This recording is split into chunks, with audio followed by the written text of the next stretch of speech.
Hey everyone, it is a D.D.N.O system, and today I want to talk about something I've kind of avoided talking about on my channel, and that is self-harm.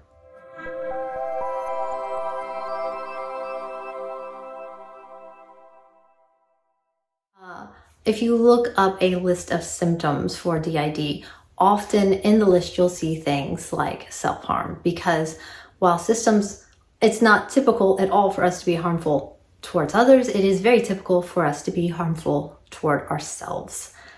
And there's a million reasons for that. But one of the reasons we've kind of avoided talking about it on our channel is we're like, meh, we don't really do that. Like, we've escaped that one. So we thought, because the brain is great at like, nothing to see here, right? And one of our big rules is no one harms the body. Like, that's a big thing.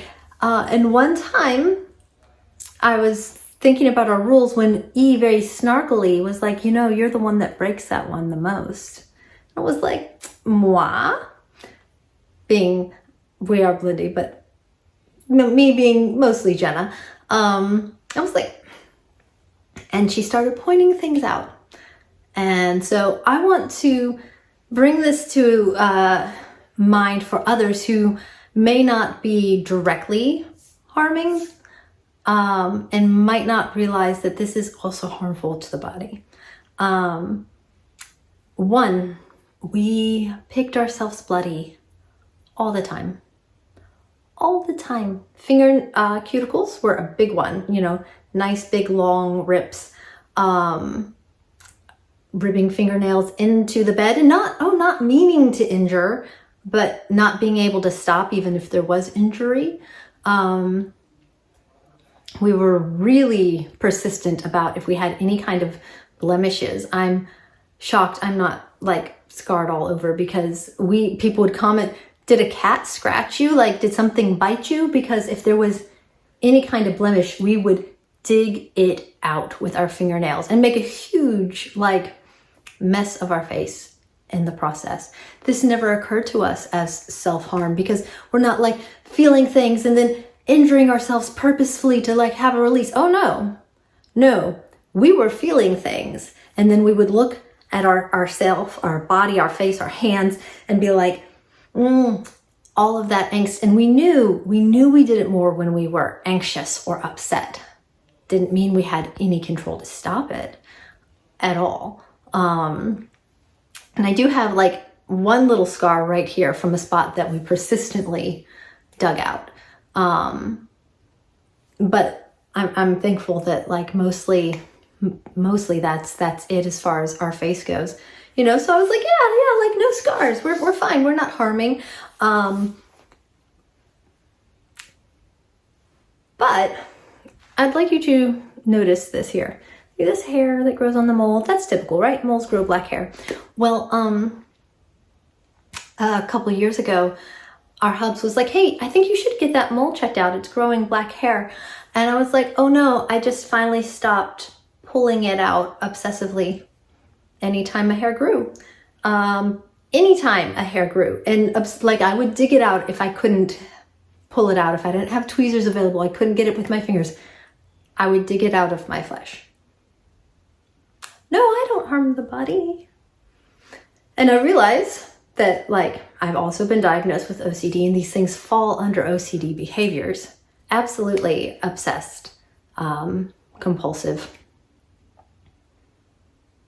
But knowing that these behaviors were also tied to trauma responses, and when I didn't know how to respond to the things happening around me, I took it out on my own flesh.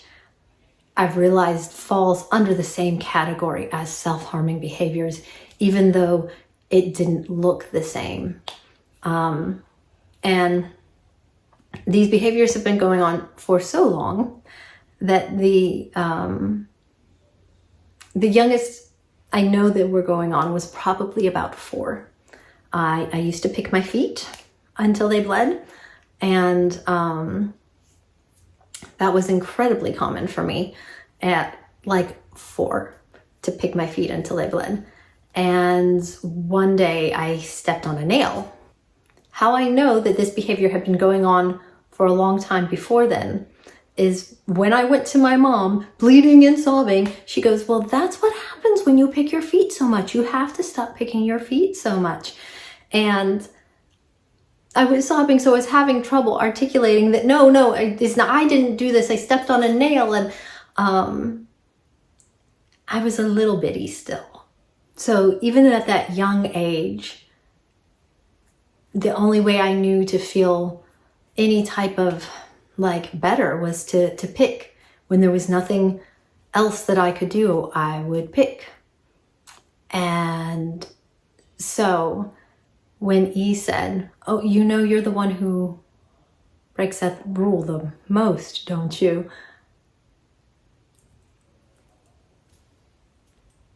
And then just a flash of all these times where I had hurt the body, that I didn't consider it hurting the body.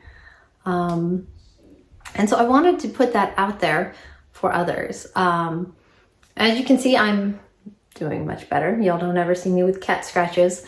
I put lotion on my cuticles every night because they're still a temptation to me.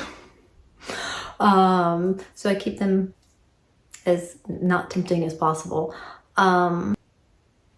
But I just wanted to put it out there that sometimes it's really easy to overlook a symptom because you read it and you're like, I don't fall under that. It can look a lot of different ways. It doesn't have to look the way that is most common to still be applicable. So anyway, that's all I wanted to talk about. If anyone else has any comments, please feel free to leave them, and I'll catch you guys later. Bye.